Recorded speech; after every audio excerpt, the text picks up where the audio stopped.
থেকে 3 মিনিটের একটি ছোট গল্প শুনে যাবেন, আশা করি ভালো লাগবে। একটি ছেলে খুবই সাদাসিধা ছিল। সে একটি দোকানে চাকরি করত। ছেলেটির বেতন ছিল মাত্র 5,000 টাকা। ছেলেটির দোকানের সামনে দিয়ে প্রতিদিন একটি মেয়ে স্কুলে যেত।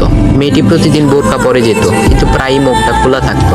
একদিন হঠাৎ করে ছেলেটির নজর পড়লো মেয়েটির দিকে। এভাবে বেশ কয়েকদিন যাবার পর মেয়েটি বুঝতে পারলো ছেলেটি তাকে লক্ষ্য করে। মেয়েটিও বাঁকা চোখে ছেলেটির দিকে তাকাতে শুরু করলো। ছেলেটি মেয়ের চলাফেরা দেখে মুগ্ধ হলো। আফসোস করতে লাগলো, ইস, যদি আমিও আজ পড়াশোনা করতে পারতাম, তাহলে সাহস করে মেয়েটির সাথে কথা বলতে পারতাম। মেয়েটি বুঝতে পারলো ছেলেটি তাকে ভীষণ পছন্দ করে। তাই একদিন মেয়েটি ছেলেটির দোকানের পাশে দাঁড়িয়ে রইল। তখন ছেলেটি দুপুরের খাবার খাওয়ার জন্য দোকানের বাইরে আসে। সে চায়ের দোকানে গিয়ে 5 টাকার একটি রুটি খেয়ে পানি পান করে আসতে লাগলো। তখন মেয়েটি তার কাছে গেল। তুমি ভাত খেলে না, রুটি দিয়ে পেট ভরবে? তখন ছেলেটি মেয়েটিকে দেখে অবাক হয়ে গেল। তখন ছেলেটি বলল, আমি ভাত খেলে আমার মা, বাবা আর ছোট বোনকে কি খাওয়াবো? মেয়েটি শিক্ষিত, তাই অল্পতেই বুঝে গেল। সে হাত ধরে বলতে লাগলো, তাহলে তুমি যে আমাকে পছন্দ করো, আমাকে কি খাওয়াবে? তখন ছেলেটি বলল, আমি তো তোমাকে আপন করে পাওয়ার জন্য দেখি না, কারণ সে যোগ্যতা আমার নেই। তবে এটা সত্যি যে তোমাকে দেখলে আমার খুব ভালো লাগে, তাই দেখি। মেয়েটি ছেলেটির কথা শুনে চোখের পানি ধরে রাখতে পারলো না। সে বুঝে গেল ছেলেটির চরিত্র ও ভাবনা অনেক সুন্দর। সেদিন মেয়েটি চলে গেল।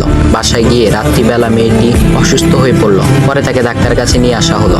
বলা হলো মেয়েটার 2টি কিডনি নষ্ট হয়ে গেছে। তখন মেয়ের বাবা ফোন করলো তার বন্ধুর ছেলেকে, যার সাথে বিয়ে দেওয়ার জন্য সে পাগল। কিন্তু মেয়েটি তার বাবার পছন্দের ছেলেকে বিয়ে করতে রাজি না, কারণ সে ছেলেটি টাকা থাকলেও কি হবে, তার চরিত্র খারাপ, সে লোভী। এদিকে মেয়েটির কোনো লোভ ছিল না। যাই হোক, হবু জামাই আসার পর তাকে সব খুলে বলল, তোমার থেকে একটি কিডনি খুলে আমার মেয়েকে দাও। তুমি তো বলছো আমার মেয়েকে তুমি অনেক ভালোবাসো, তাকে পেলে তুমি ভালো হয়ে যাবে, তাহলে আজ পরীক্ষা দাও। তখন ছেলেটি বলল, আমি আপনার রোগা মেয়েকে বিয়ে করতে পারবো না, আমার কি সুস্থ মেয়ের অভাব নাকি? এ বলে সে চলে গেল। বাবা তখন কেঁদে কেঁদে মেয়ের কাছে সব খুলে বলল। মেয়েটি বলল, বাবা তুমি কেঁদো না, একটা পথ এখনো আছে। আমাদের সামনে মোড়ে বড় একটা দোকান আছে না, তুমি সেখানে যাও। সেখানে যে তাইয়ুব নামের একটা ছেলে আছে, তাকে নিয়ে আসো, আমার কথা বলো। তখন মেয়েটির বাবা ছেলেটিকে নিয়ে আসলো।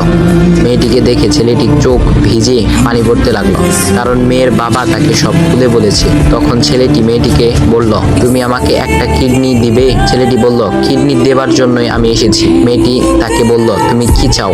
ছেলেটি বলল, তুমি সুস্থ হয়ে আমার দোকানের সামনে দিয়ে যাবে, আর দূর থেকে আমি তাকিয়ে দেখব, এই অনুমতিটুকু চাই। এ কথা শুনে মেয়েটিও ও তার বাবা তাদের চোখের পানি ধরে রাখতে পারলো না। অবশেষে মেয়েটি বিছানা থেকে